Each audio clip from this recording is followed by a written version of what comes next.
KBLA Talk 1580. Absolutely nothing.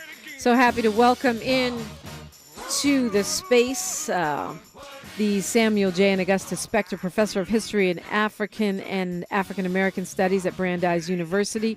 Got a BA with honors in History and African American Studies from UCLA. Got his MA and Ph.D. in History from Princeton, specializing in African American and modern United States history, African American military history, the World War I era, and the African American intellectual history. Dr. Chad Williams, good morning. Good morning. It's a pleasure to be with you. Yeah, great to have you on. Just reading your bio, it sounds like you might be an endangered species right now in America. Yeah. It seems like historians of Black history are under attack everywhere, but we're not going anywhere. Yeah, I mean, it sounds like possibly what you do might be illegal, at least in Florida. Hey, if my book gets banned, I'll consider it a badge of honor. Don't careful what you ask for. The most recent book, of course, The Wounded World, W.E.B. Du Bois and the First World War. You do a very, very, very deep dive on Dr. Du Bois and his relationship to war. That's why I chose that song. Book ended between World War I and World War II. Of course, Dr. W.E.B. Du Bois, one of our, premier scholars. But it really never occurred to me what a weird and unique relationship he had with war and peace, with his life wedged in between these two wars. Yeah, absolutely. I mean, W.E.B. Du Bois, as you said, is arguably the greatest Black intellectual scholar activist in American history. And we haven't fully explored his relationship to war and the significance of war in his intellectual life, but also his political evolution. By the end of his life, he was a fierce anti-war activist.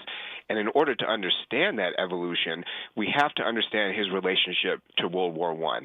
And that's what I talk about in my book, The Wounded World. Du Bois' very complicated and conflicted relationship with the First World War and ultimately how it transformed his life.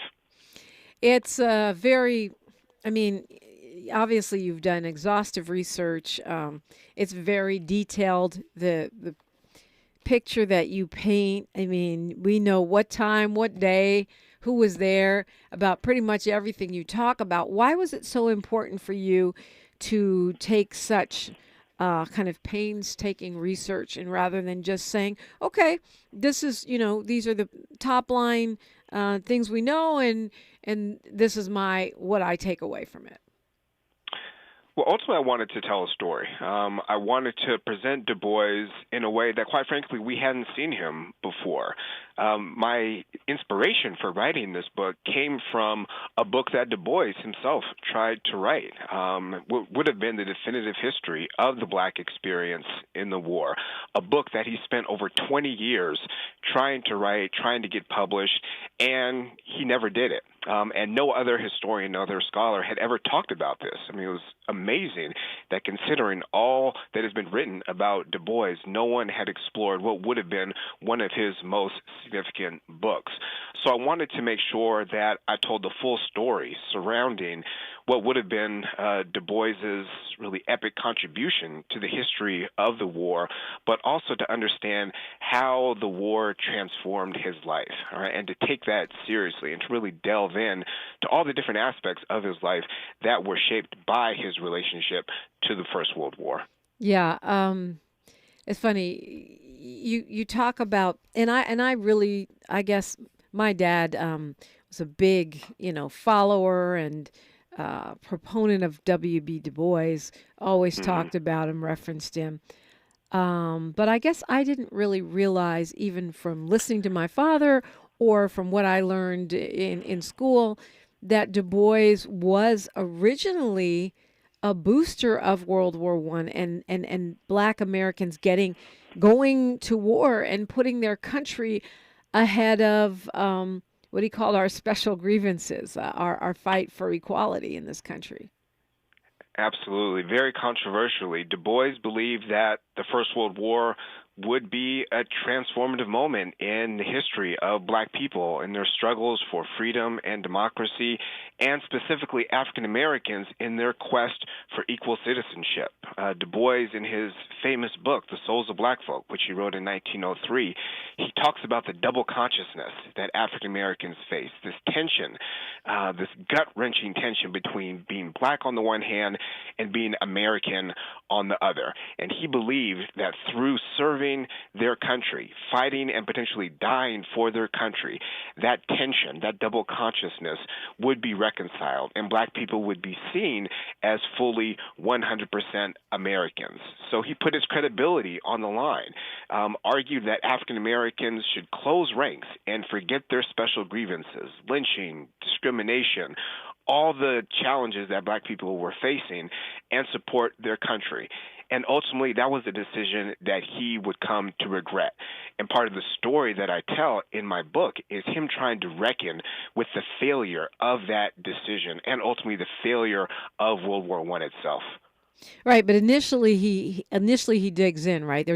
There's a massive public reaction. I mean, if you put it in the context of today, it's like, okay, what I'm telling you to do right now is put your country over your community, over your race, over the fight to end white supremacy. I want you to be a patriot right now, go to war, defend the United States, and then the United States will see the light and give you the rights that were promised, after the Civil War. That was the bargain. Right, yeah. But the first pushback comes from us, right? The regular Black people.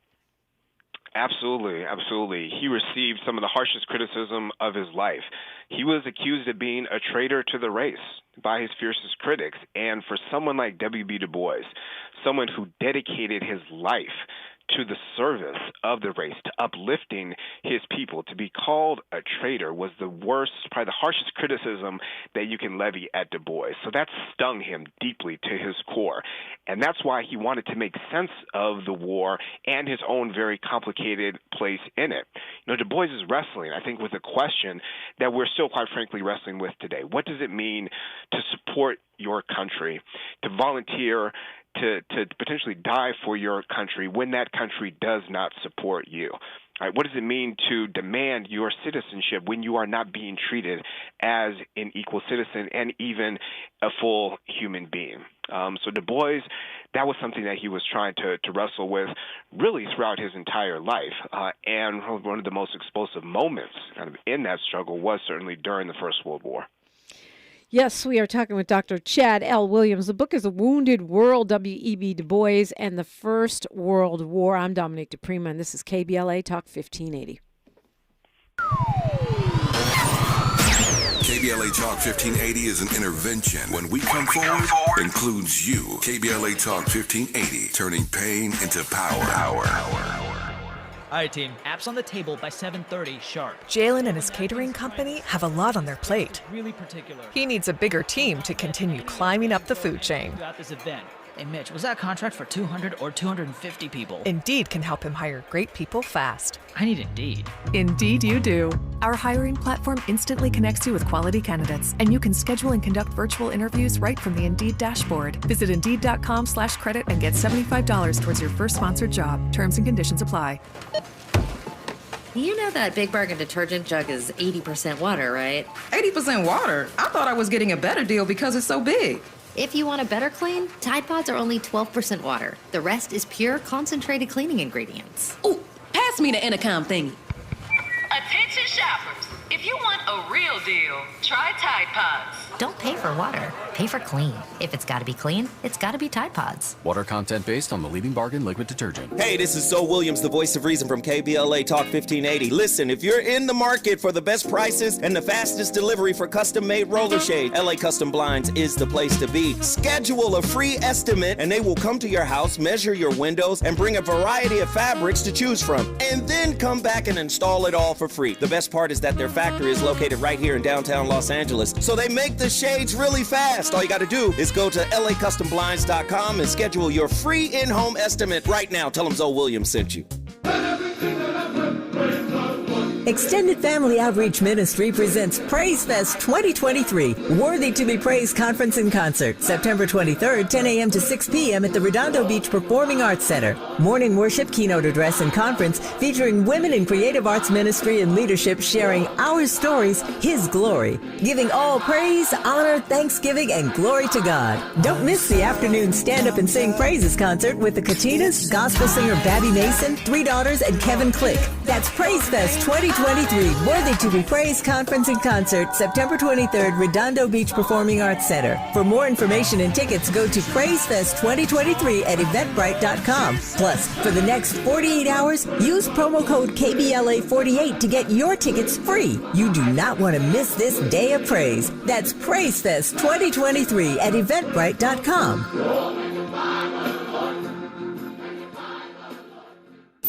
Thanks for waking up with Dominique DePrima on KBLA Talk 1580. Today's episode of First Things First is brought to you by Wealth Management Financial Advisors. They've got tax services. If you're a small business, better get on it. We got to get those taxes in this week. They do financial planning and more, whether you're an individual or a business. Find them at wealthmanagementlb.com or give them a call, 562-427-8877, 562-427-8877. 8877. Talking with author, professor, Dr. Chad L. Williams. His latest book, he has many, The Wounded World, W.E.B. DuBois in the First World War. I kind of jumped right into what you're writing about in the book. That I feel like, you know, when you take on a huge historical figure, someone like an MLK or a W.E.B. DuBois, there is a peril of just sort of doing, sort of glossing over everything and making them seem simply heroic and not three-dimensional. I think it seems like you kind of go out of your way not to do that, and you paint a very complex picture of W.E.B. Du Bois, maybe even a little bit of a harsh spotlight. I mean, you kind of portray him as a little manipulative, not always truthful, kind of, a flawed individual. Yeah, and that was certainly something that I wanted to do with the book. As you said, Du Bois is such a titanic, monumental figure, and rightfully so. We should celebrate his greatness, his genius, all of his incredible contributions to African American history, to American history more broadly. But he was fundamentally human, and I wanted to really humanize Du Bois in my book to demonstrate all of his outstanding qualities, but all of his flaws as well. And I think that's very important when we approach any historical figure in African American history, to recognize that in spite of all the things that they have been able to accomplish, all right, these were human beings and struggled with the things that all human beings struggle with, whether that's ego, whether that's greed, whether that's selfishness, all of which manifested themselves in Du Bois's relationship to the war. Well, you know what? Why is that important? I mean, I'm sure there are people who would argue, we as Black people are always portrayed negatively. Why not just highlight his accomplishments? Why bring out, and you do a lot. I mean, the ways that he sort of tricked and manipulated the NAACP board, the way he sort of tricked and manipulated his fellow scholars to try to get, particularly around this one book, to try to get what he wanted, even going so far as to misrepresent the fact that he was gathering research for other scholars and then keeping it all for himself, even marrying off his own daughter more for his image than for what might be best for her. Yeah. Well, yeah, I mean, Du Bois, he was messy, to put it mildly. And certainly, I talk about all of Du Bois's accomplishments in my book. But again, I think it's so important to recognize just what a complex individual he was, to embrace his full humanity. I think that's so important for scholars, for historians to keep in mind as we approach our subject matters, to not overly romanticize them, but to recognize that Black people are human in all of our complexities, and Du Bois was no different. So I think one of the contributions that my books makes is that it really fleshes out Du Bois as an individual, as a human being, and gives us a deeper appreciation for just who he was. Okay, we'll leave it there. We'll leave it there. Don't write a book about me, Dr. Williams. I'm just playing. I'm just playing. But but let's go back to this question of where you kind of the main heart of what you're talking about is his relationship to World War I, and how this book became a metaphor for his whole philosophical relationship and his whole personal evolution based on the positions he took in World War I. This Close Ranks, which is, I guess, the name of the famous editorial that he wrote. And he took a lot of criticism from the Black community, the Black press, rival scholars. But he didn't initially, he actually for quite a while, it sounds like he dug in his heels and he was like, well, you're wrong and I'm right. Absolutely. And, talking about Du Bois and his various flaws, one of those was his ego. He had a tremendous ego, and he refused to admit that he was wrong. He was determined to try and find some type of redemptive value in the war and his support for it.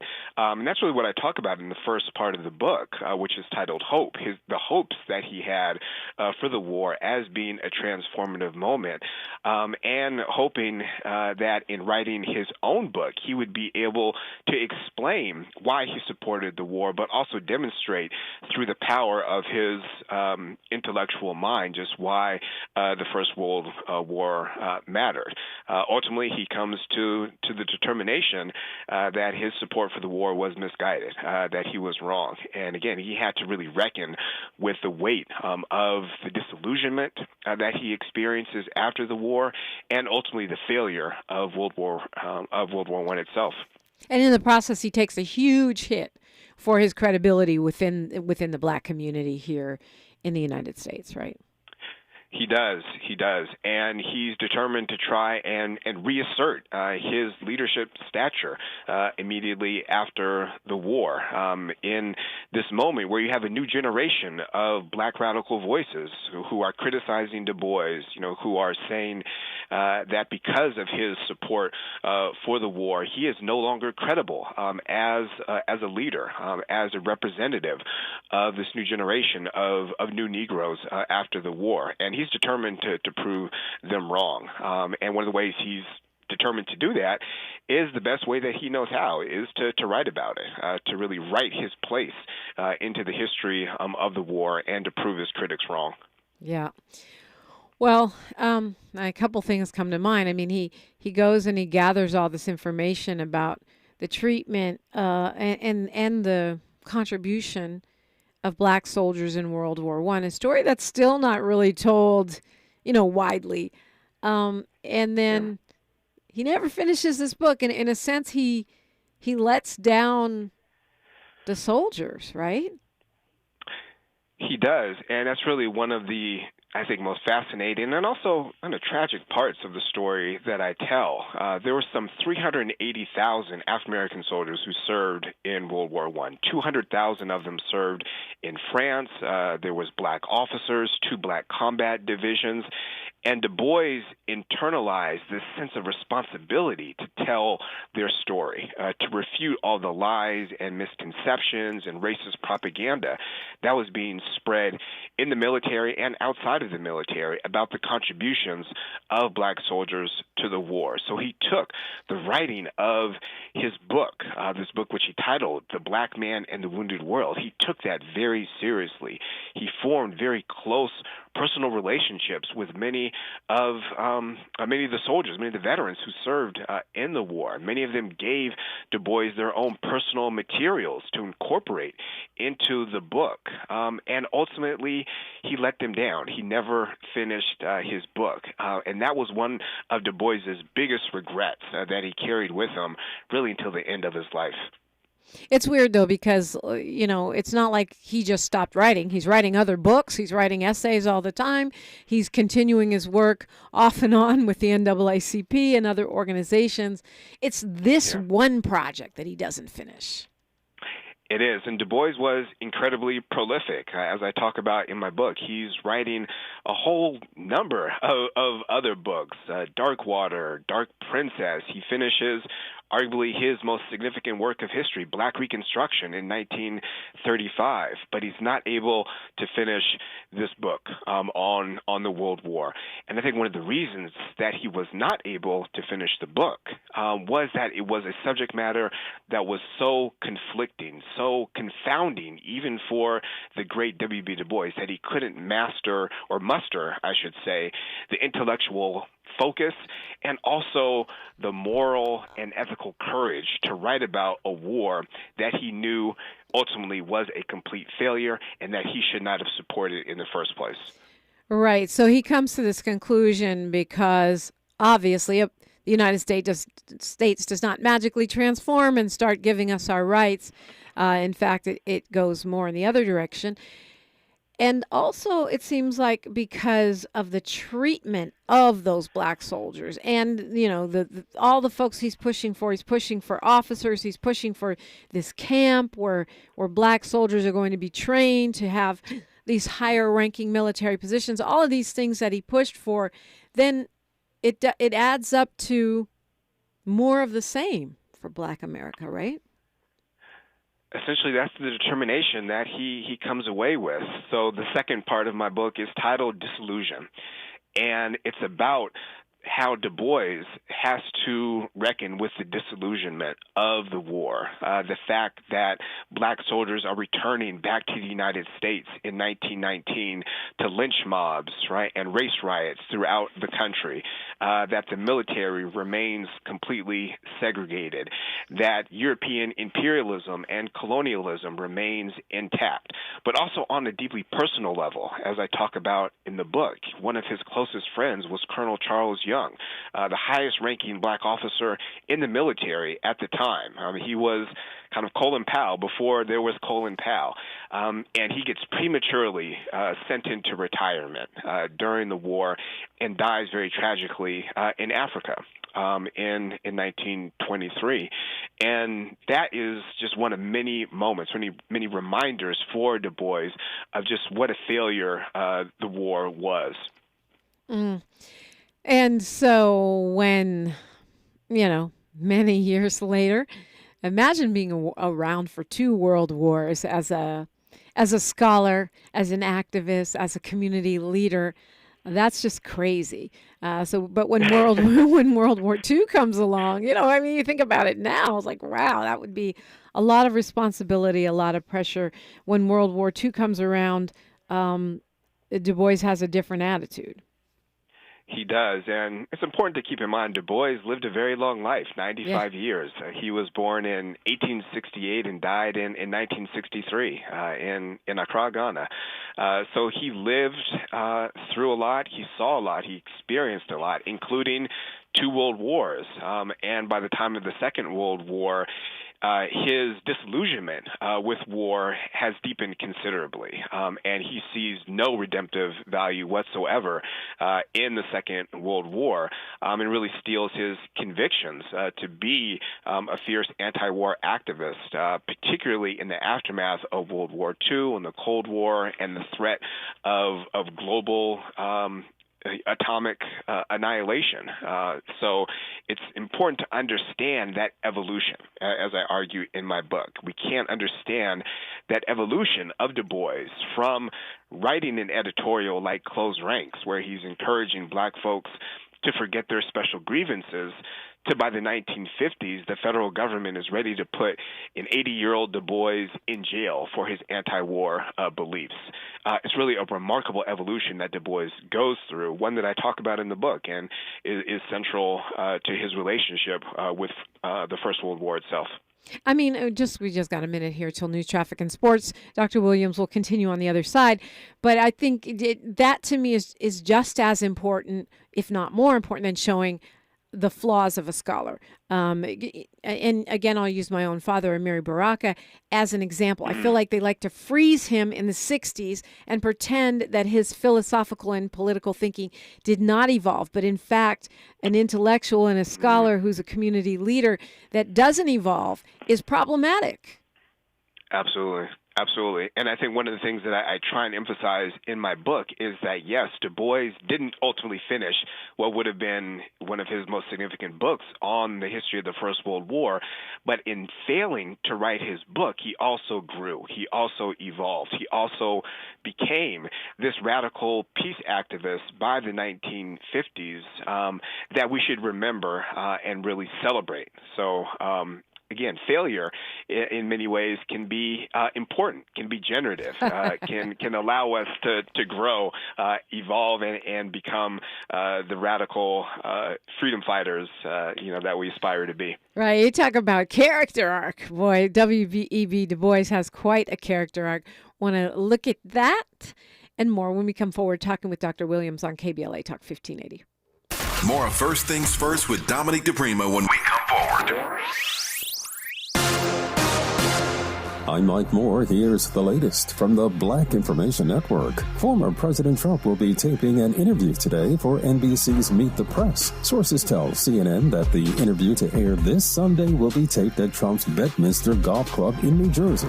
NBC News says it's being pre-taped so that Trump's claims can be fact-checked and put into context. It will be the first Meet the Press interview for the new show's moderator, African-American Kristen Welker, who's taking over for Chuck Todd. Maui police are identifying 2 more of the 115 people confirmed dead in the Lahaina wildfire. Both Lahaina residents, a 14-year-old boy and a 79-year-old man, were identified Wednesday. The boy was a day away from starting his junior year at high school. The majority of the victims were aged 65 or older. And that's the latest. I'm Mike Moore from your 24/7 news source, the Black Information Network and BINnews.com. Wendy's new breakfast 2 for $3 Biggie Bundles let you choose from your fave 4, including a sausage or egg and cheese biscuit, small seasoned potatoes, or medium hot coffee. Limited time only during breakfast hours. U.S. price and participation may vary. Not valid in a combo. Single item at regular price. This is the KBLA Sports Minute with Ray Richardson. The NBA sent a clear message that they want to see the league's best players on the court as much as possible. The Board of Governors approved a new policy for resting players that could result in fines up to $1 million.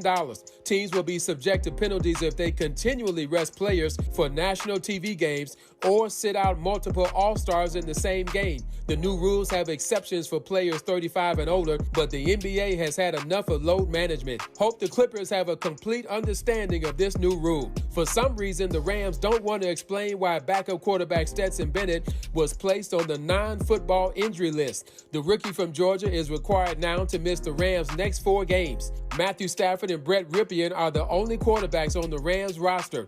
No debates, no speculation, just the info you need. That's your KBLA Sports Minute. I'm Ray Richardson. More news, opinions, and conversation when we come forward on KBLA Talk 1580. Hi, Tavis Smiley here. I know you've been hearing the promo over and over again about our event this Saturday, about contracts and how you can get in the contract pipeline. Just want to remind you, it is this Saturday. Space is limited. Here's Dion Rambo to tell you more about what you can expect this Saturday. Yo, what's up? This is Rambo, and again, you know the 3 words, contracts. This Saturday, there's one place you have to go right now, KBLA1580.com. If you want to see us talk about contracts, talk about grants, you got Caltrans who made all this possible. I'm super excited. You guys all know Rambo's been in the community fighting for you. Now, we got Tavis fighting alongside. This is huge. KBLA1580.com this Saturday. See you guys. You're listening to K-Drip, where we play all the best classic water-wasting hits like Sprinklers in the Rain and Leaky Faucets. They're tunes from another time because now that we face a hotter, drier future, every drop counts. Despite an extremely wet winter, keep using less water, fixing leaks, and reusing indoor water for your garden. Visit SaveOurWater.com for more ways to conserve. Up next, brushing your teeth with the water on. K-Drip. KBLA Talk 1580. We've got a lot to talk about. Maisha Cairo here with a quick recap from my time at JP Morgan Chase's Advancing Black Wealth Tour. There were speakers Ian Dunlap, Damon John, Lynn Richardson, MC Light, Don Kennedy, to name a few. Take a listen to what Justin Grant, Community Development Lead at Chase's Advancing Black Pathway, let's see what he had to say. So I'm Justin Grant. I lead community development and national partnerships for JP Morgan Chase's Advancing Black Pathway strategy. And so we're focused on strengthening the economic foundation of black communities, and we're making targeted investments in programs like the Advancing Black Wealth Tour to help us get our tools and resources out to the community to drive sustained impact over time. So when it comes to black and brown people, it sounds like Chase is making it their personal responsibility, not only to facilitate these events, but to educate and provide resources. So Mr. Grant, I have to ask, what does wealth building look like for the individual? It's home ownership, it's having that freedom to be able to start your own business and create jobs in your community, and it's having that long-term plan towards retirement, having that vision for what you want your life to be, and you have the resources to actually live it. I'm Maisha Cairo. Thanks for sticking around. That was my recap from Chase's Advancing Black Wealth Tour. First stop was here in LA, and they're taking it national. If you're like me, 60 and retired, making ends meet, especially here at the supermarket and drugstore, is tough. I'm so blessed to have found benefitscheckup.org. It's a free and confidential website from the National Council on Aging that connected me to $1,200 a year in programs that help pay for food, medicine, utilities, and more. Maybe it can help you. benefitscheckup.org. We're not for everybody, but we're for everybody. You're listening to KBLA Talk 1580. And Dr. Chad Williams is a Samuel J. and Augusta Spector Professor of History and African American Studies at Brandeis University. He's also an author of the latest book, The Wounded World, WEB DuBois and the First World War. We're unpacking and exploring. And I want to get back to this because I learned a lot about W.E.B. Du Bois, about our history, about black people in many eras from reading the book. I really enjoyed it. But I do, before we jump back into this, I want to ask you about you. What drew you into this work? What drew you into, I think I'll dedicate my life to studying, the very details of black people and in service, black people in military service, and African American studies? Yeah, I think I've always had a deep connection to African American history and black studies specifically, even going back to my childhood, growing up in the Bay Area in San Francisco, taking classes in black studies, even as a high school student, going to UCLA, majoring in history and African American studies, thinking about the ways in which black studies and black history has informed our politics, both historically but also our contemporary political struggles for equal rights and citizenship and freedom more broadly. So I was really kind of inspired to think of the ways in which the arc of African American history has been inextricably connected to the broader struggles for black freedom and equality. And W.B. Du Bois is such an instrumental figure in that story. My first book, Torchbearers of Democracy, explored the history of African American soldiers and veterans in World War.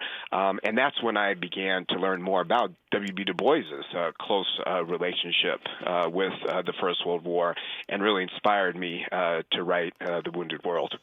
I mean, it just seems like maybe, scholar, intellectual, historian, those are not paths that we typically push our young black men towards. Yeah. I thought I was going to be a lawyer, to be honest, when I was in college. But, I just really had a passion for reading, studying, and writing about African American history. And quite frankly, I think it's an important lesson for young people today, especially in our current times where obtaining a college degree is so closely linked to what type of job you're going to get and being financially successful. It's so important to encourage young people to follow their passions, to really take the risks, if you will, of following your passions, and the rewards will inevitably come along with it. But I think Du Bois is a perfect example of how the life of the mind, of being an intellectual, is rewarding, right, in terms of how we go about navigating our place in the world and ultimately fighting for our rights as Black people. I'm one of these people that I don't like war movies. They're usually really boring to me. I'm not going to lie. But yet, when we were in Washington, D.C., I went to the Civil War Museum, the African American Civil War Museum. I had no idea such a thing even existed. We always hear about the role of Black people in World War II, right? I think that's the thing that kind of gets pounded into our heads as kids. But again, I was stunned by all the stuff, the material, photographs, and things that exist, right?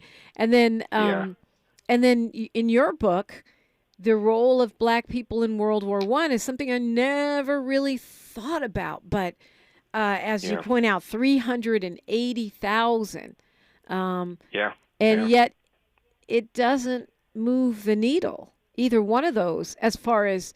Or maybe it does. It doesn't seem like it moves the needle. Correct me if I'm wrong. As far as Black people in America getting the respect, the rights, the protection that we deserve. Yeah, well, I think what I try and demonstrate in my book is how World War I was a critical moment, really a foundational moment in the modern day struggle for Black civil rights and freedom and self-determination, both in the United States, but also more broadly throughout the entire African diaspora. You're absolutely correct that oftentimes when we think of the civil rights movement and the accomplishments of the civil rights movement, we point to World War II as being an important starting point. But we really need to take a step back and look at World War I. And W.B. Du Bois himself recognized this. He recognized the potential significance of the war in laying the groundwork, really laying the foundation for what would become the modern civil rights movement as we know it today. So I think one of the main contributions that my book makes is that it focuses us to kind of recenter World War I in African American history and recognize its importance. Yeah. You mentioned Du Bois becomes a peace activist. And, after having taken this strong position for the war and actually almost going into the military, in a covert way, I mean, which most of us would view. Well, I don't want to say most of us. Let me speak for myself. Me as a progressive, to me, that seems like, wow, he was about to sell out. Like he was really about to sell out, right? Yeah.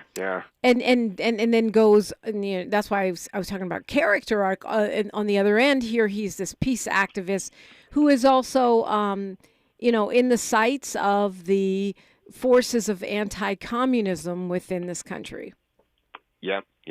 And again, it's just such a remarkable story that I try and tell in the book. Essentially he was being accused of being a sellout, being a traitor to the race, of being a Booker T. Washington, but even worse, along with writing his very controversial Close Ranks editorial, he was trying to get a captaincy position in the military intelligence division of the War Department. So think of that as kind of the precursor to the modern day CIA, if you will.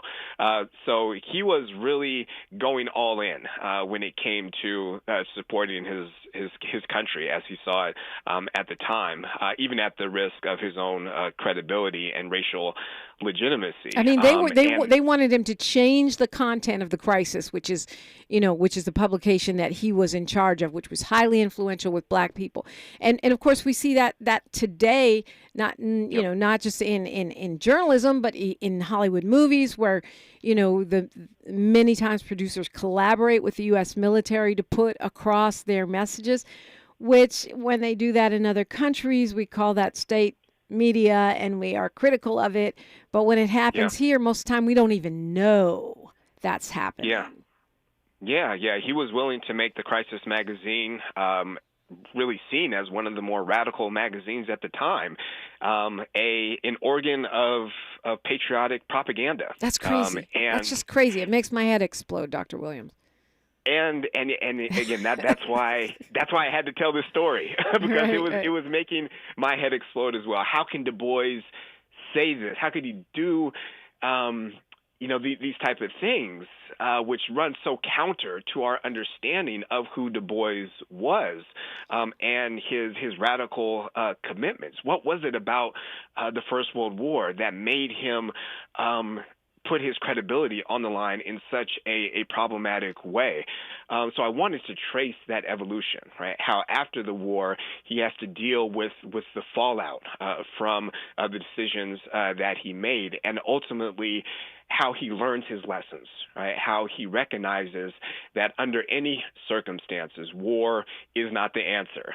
Going back to the song that you began the show with, he's ready to go to jail. Again, 83 years old. The federal government is ready to put Du Bois in jail for his anti-war beliefs in the context of the Cold War Red Scare. And it's just a remarkable, I think, evolution, but also a demonstration of Du Bois's convictions and his courage, especially in the later years of his life. If you want to hear the answer to that question, why, you might have to just read the book yourself, The Wounded World, W.E.B. Du Bois and the First World War by Chad L. Williams. When we come forward, though, I would love it if you would break down why W.E.B. Du Bois is considered the father of Pan-Africanism. That's next on KBLA Talk 1580. She's reclaiming her time on KBLA Talk 1580. More First Things First with Dominic DePrima when we come forward. The City of Los Angeles Emergency Renters Assistance Program will start accepting applications at 8 a.m. on September 19th. The program will provide up to 6 months of rent subsidy to low-income residential renters who are at risk of homelessness due to unpaid rent as a result of COVID-19 or other financial hardships. Learn more at housing.lacity.org. That's housing.lacity.org.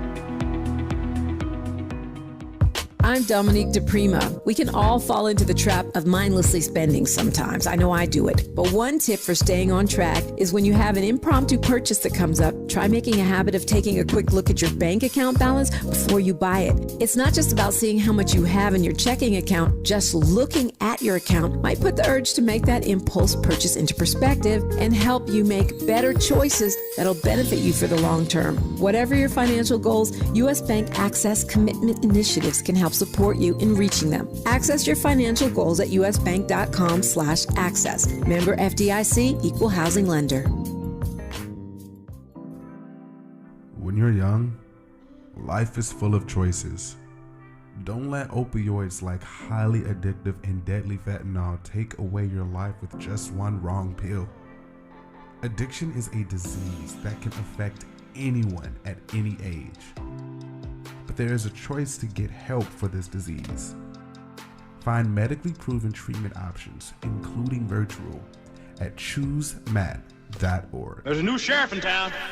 All right, I'm Dr. Nicordelai Corte, and starting September 18th, I couldn't be more thrilled than invite you to join us for the launch of A More Perfect Union. Weekdays right here on KBLA Talk 1580. Weekdays from 1 to 2 p.m. Pacific Time. That's 4 to 5 p.m. Eastern.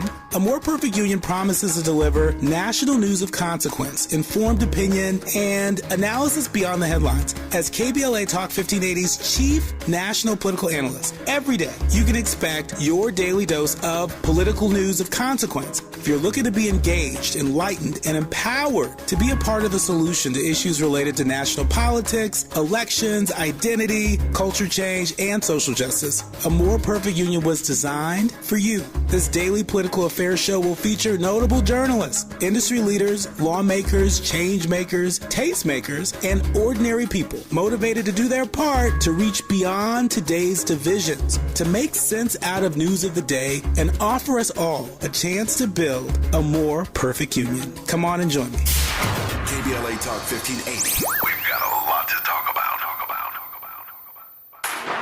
This is KBLA Talk 1580, where everybody is somebody and nobody is a stranger. You belong here.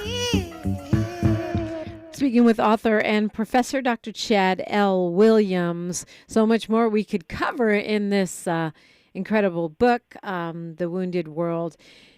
Talk to me about W.E.B. Du Bois, the Pan-Africanist. When I was in Ghana, we went to the W.E.B. Du Bois Center, actually with African Focus Incorporated, this group that a nonprofit that I work with, and we actually were able to arrange to get the W.E.B. Du Bois Center painted.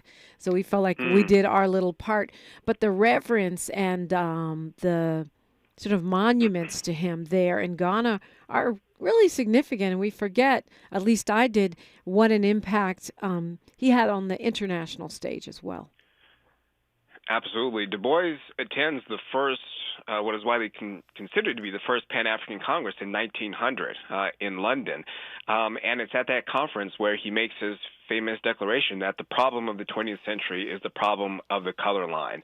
So from a very early moment in his career, he had a deep investment in Pan-Africanism and developing a Pan-African movement, which would ultimately lead to self-determination and independence for colonized African peoples. In 1919, as I talk about in my book, he goes to France and he organizes a Pan-African Congress, while at the same time talking with black soldiers and veterans to begin the research for his book. So as he's thinking about the First World War, he's also connecting it to the development of a Pan-African movement, recognizing the potential of World War I to serve as kind of a launching point for a renewed struggle against European imperialism. And that continues throughout the interwar period. And by 1945, the Pan-African Congress, which is held in Manchester, is led by a new generation of Pan-African leaders, one of whom was Kwame Nkrumah.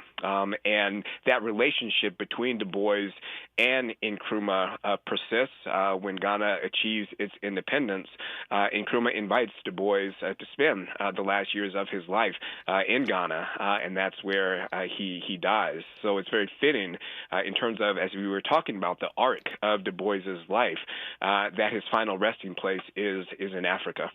It's where he dies and where he's laid to rest like a statesman. Absolutely, yeah. It's such a powerful moment, both in Ghana, in Accra, but also in the United States as well. I mean, he dies on the eve of the March on Washington for Jobs and Freedom in August of 1963, and participants of the march remarked that it felt like his spirit had crossed the Atlantic and was there in Washington, D.C. That day. So, there's also an evolution there, because when you talk about W.B. Du Bois in the book and his early ideas about liberating Africa, it's sort of patronizing. I mean, it's kind of like, we'll Yep. don't worry, we'll get some civilized folks to kind of supervise this independence. And by the end, he's under the protection, really, of Kwame Nkrumah as president of Ghana. That's another huge arc. Yeah, I think one of the the characteristics of Du Bois that I flesh out in the book is his elitism and how, particularly in terms of his early intellectual and political views, his understanding or conceptualization of the talented tenth, how he felt it was kind of the top-down responsibility of an elite group of black people, particularly African Americans, to uplift the rest of the race. And he kind of applied that thinking to how he approached Pan-Africanism, particularly in the years after World War I. But as you said, by 1945 and certainly by the 1950s, he's passed the baton. He's recognized that this new generation of African leaders are going to take charge, and that ultimately it's going to be the people, not the leaders themselves, but the people behind these movements, which is going to lead to liberation for black people. But even the way you discuss the talented 10th concept in the book, you sort of give it a different spin, in just in terms of how it the spirit of it when it comes to W.E.B. Du Bois being elitist, but maybe not what we think. Yeah, I think that Du Bois, I mean, certainly we can look at him as being elitist, but he also recognized the importance of movements and building movements for social and political and economic change. And again, that evolves throughout his life, especially in the context of the 1930s and 1940s. He's recognizing that his initial ideas of the talented tenth were somewhat misguided and needed to change, needed to evolve. And I think that's one of the most remarkable things about Du Bois that we can take away from my book is that he was such a powerful person because of his capacity to change and willingness to evolve. Dr. Chad L. Williams, when we come forward, before we pass the microphone off to Tavis Smiley, I'd love to know if there's anything you left out of the book that you want to share with us. KBLA Talk 1580. A safe place to go loud. A great place for progressive politics. KBLA Talk 1580.